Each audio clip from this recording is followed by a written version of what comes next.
Hey guys, welcome back. This is Sadan from Sadan's Cooking, and today I'm going to show you how to make Matar Paneer. That too with easily available ingredients.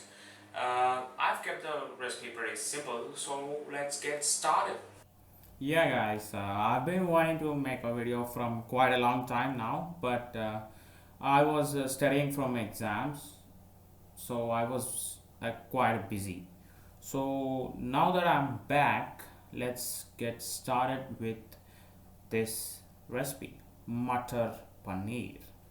So for this you are going to need 4 to 5 tomatoes, 1 to 2 onions, some garlic and ginger, and also some green chilies. Now just what you're going to do is just chop the tomatoes roughly, finely chop the onions, and roughly chop the chili, garlic and ginger, all three. And then the next thing you're going to do is just make a puree out of the tomatoes, green chilies, garlic and ginger. Just puree it pretty nicely, just like this.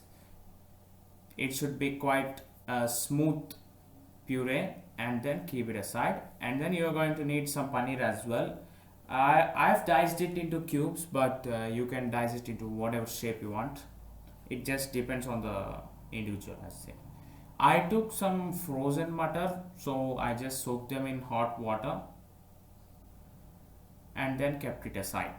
Now take a kadai and add some oil, 2 to 3 tablespoons of oil, and also 2 to 3 tablespoons of butter and oil.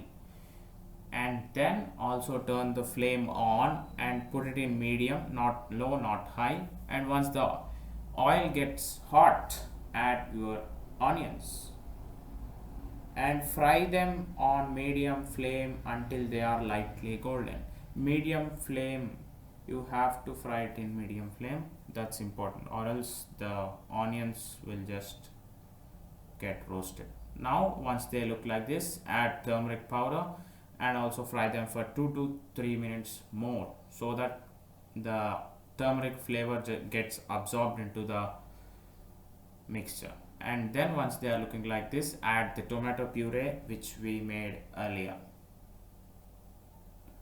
And as soon as you add the tomato puree, make sure you add some salt as per your taste, obviously.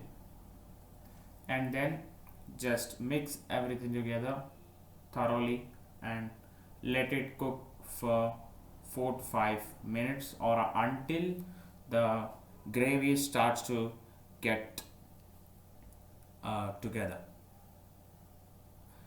See, the gravy is starting to get together, come together, and once it's looking like this, add the matar and also add some garam masala at this point as well. And then what I'm gonna do is just cover it and cook it for more 3 to 4 minutes more, or until the oil starts to get separated. See, the oil has separated right now. So once it starts looking like this, just add the secret ingredient, which is besan water. Yes, you heard that right, besan water. 1 tablespoon of besan in 1 cup of water. It gives the gravy a very good texture.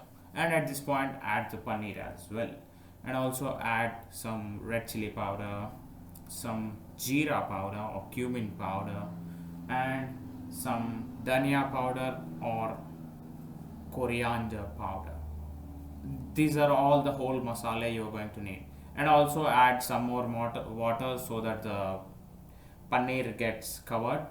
And then just mix everything together and cover it and cook it for 4 to 5 more minutes, or until the gravy gets a little bit thick. And then just after the gravy is nicely cooked, after 4 to 5 minutes, when the gravy is nicely cooked like this, add some cream, fresh cream. 2 tablespoons of fresh cream is enough.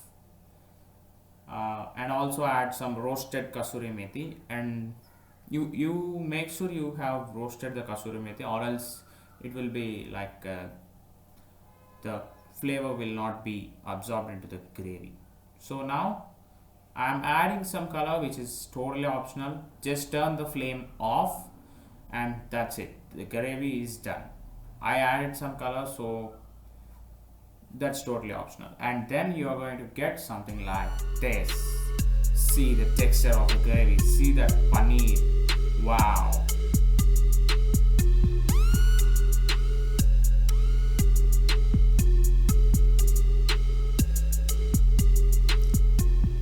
And garnish it with some coriander, and that's it. So guys, this easy recipe is worth a try. So make sure you try it and let me know in the comments down below. So guys, thanks for watching. Don't forget to subscribe to my channel and check out my second channel as well. So until then, see you all next time.